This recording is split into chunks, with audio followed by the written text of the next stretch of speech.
Тэгэхээр гурил болоод мэдээж ард түмний болоод нэн тэргүүний хэрэгцээ. Нэн тэргүүний хэрэгцээ. Энэ нэн тэргүүний хэрэгцээг өнөөдөр ядуурт хиттэй байж байгаа үлээ. 30% буухгүй л байгаа шүү дээ. Энэ ядуурлыг ярьж байгаа хүнтэй алгагүй шүү дээ.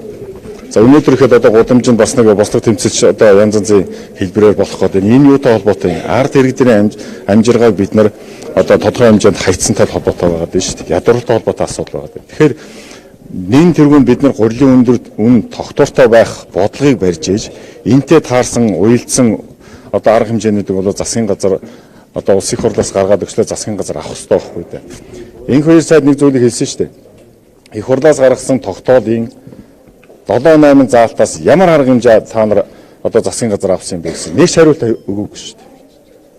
100,000-аас доошгүй тоон одоо будааг авч ээж нөөцөнд гаргаж ээж ингээд цаашаа явъя гэсэн тэр лабораторитой холбоотой асуудал, тэр хариаланчдаг жоохон дэмжих асуудлууд, ийм асуудал дээр ямар арга хэмжээ авсан, ямар ч арга хэмжээ аваагүй шүү дээ. Зүгээр л одоо буцаад бид нар одоо гайхалтай арга хэмжээ авах гэдэг нь одоо энэ хэрэг хуулийг батлаад өгчвөл одоо тариаланчид маань одоо тариагаа тариад их сайхан болох гэдэг л гэж яриад исэн болохоос биш арга хэмжээ авсан асуудал нэгч байхгүй.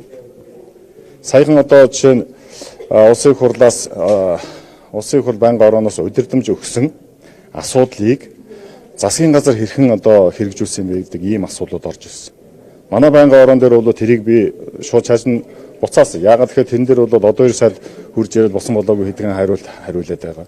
Гэтэл яагаад тэгвэл улсын их хурлаас гаргасан шийдвэрүүдийг засгийн газар хэрэгжүүлдэг. Ингээд засгийн газар хэрэгжүүлэхгүй тэгэл буцаж ингэж эргэж буцаад байх юм бол улсын их хурл шийдвэр гаргах ямар хэрэгтэй юм бэ? Энэ өнцгөөс бид нар харах хэрэгтэй байхгүй юу? Гурилын үйлдвэр дээр бол тодорхой хэмжээний монополууд байгаа шүү дээ. Яагаад 32 үйлдвэр байсан өнөөдөр 5хан 6хан үйлдвэр ажиллаж байгаа юм? Яагаад Улаанбаатарт байгаа нэг хэдхэн үйлдвэр бүх асуудлуудыг барьж байгаа юм? Энтэй л холбоотой шүү дээ. Тэгвэл зах зээлээ зохицуул. Тэгвэл төр оролцсон. Тодорхой хэмжээний зах зээл бүх асуудлуудыг одоо хуулиар юугаар явдаг? Одоо зах зээл нь өөрсдөө тохируулдаг гэдэг асуудал байхгүй шүү дээ. Байхгүй шүү дээ. Зах зээлийн за тэгвэл төр оролцоод хэдхэн компани төр юу зохицуулдаг уу гэхээр ард иргэдийн одоо давуу эрхийг одоо булаасан энэ асуудлуудыг төр нэн тэргүүн. Тэгэхээр хүн одоо чөлөөтэй амьдрах хэрэгтэй байж болно. Нэгээ дээрлэхгүй байх хэрэгтэй. Энэ утгаар нь бол төр бүх асуудлуудыг зохицуулалтанд орох гэж яах гэж төр байж байгаа. Яах гэж засгийн газар байж байгаа юм. Гурилын үн талаасаа бодоод үзвэл буусан шүү. Гурилын үн бол буусан шүү. 2400 500 за тэгвэл баруун бүсэл яагаад бууж байгаа юм? Тэгвэл баруун бүсэл буусан чи тэгвэл ач холбогдол биш шүү. Баруун бүсэл бууж байгаа чи ач холбогдол биш шүү. Тэгэхээр баруун бүсэлдээ буусан гэсэн дээрээс нь тариалалт гэдэг бас маш том асуудал шүү дээ. За би мэдэхгүй байна. Зүгээр одоо 600 мянган хүний ажиллаж байгаа салбар одоо ингээд унах асуудал үүсэж хизээш унахгүй шүү. Унахгүй шүү. Энийг бол дэмжих асуудлыг төр хэрвээ тэр тариаланчдад дэмжих бодлого хэрвээ явуулвал эн чинь төр унахгүй шүү. Яах гэж төр байж байгаа юм тэгвэл тэрийг зохицуулал та. Тэгээ нэг талын дэмжээд би бол наадах чинь шууд одоо гурилын үйлдвэрийн лобби явж гэнэ гэж харж байна. Нэрээ шүү. Та нар одоо өнөөдөр ингээд бүгдээрээ надлуу дайраад энэ олон микрофон бүгдээр нэг талд гарцсан явж шүү. Яагаад тэгвэл тэр юуны асуудлаад гүйг шуугилдаад байна шүү дээ эн чинь. Тэгээ яагаад тэгвэл өнөөдөр ард иргэдийн тэр одоо яг бодит үнэтэй гурилыг идэх ёстой гэсэн яагаад ийм асуулт надаас авахгүй вэ? Яагаад энэ үсгээс харахгүй байгаа? Тийм. Чиний тариалалт талаас нь тал. Гээгүй. Хардаа тариалалтад өнөөдөр одоо Улаанбаатар тариалал болоод рапс тариалдаг болчлоо гэж ярьж байгаа шүү. Үгүй шүү. Үгүй шүү. Үгүй шүү. Энэ бол яг зүгээр тодорхой хэмжээний хувийн тийш явсан болохоос үнэхээр одоо Улаанбаатар тарихгүй ингээд бүх хүмүүс хоошоо суун гэсэн асуудал байхгүй шүү. Энэ төр зохицуулалт хийх.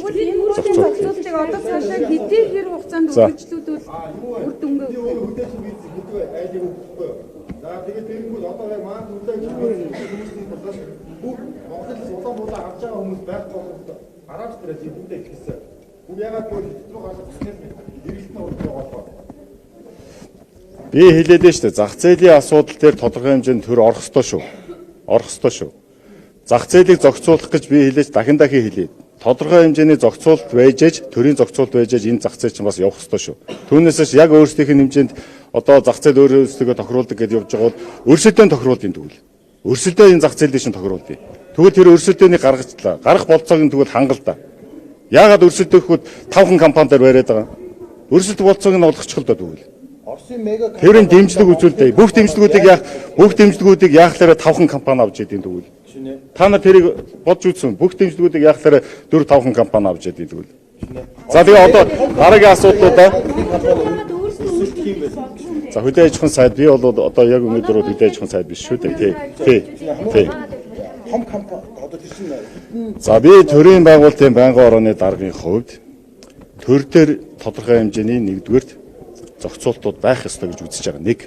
Хоёрдугаар улсын хурлаас гарсан 7-8 заалтай тогтоол яагаад хэрэгжээгүй юм бэ гэдгийг би танаас бас тэр хариуцсан хүмүүс нь асууж байна. Яагаад хэрэгжээгүй юм бэ?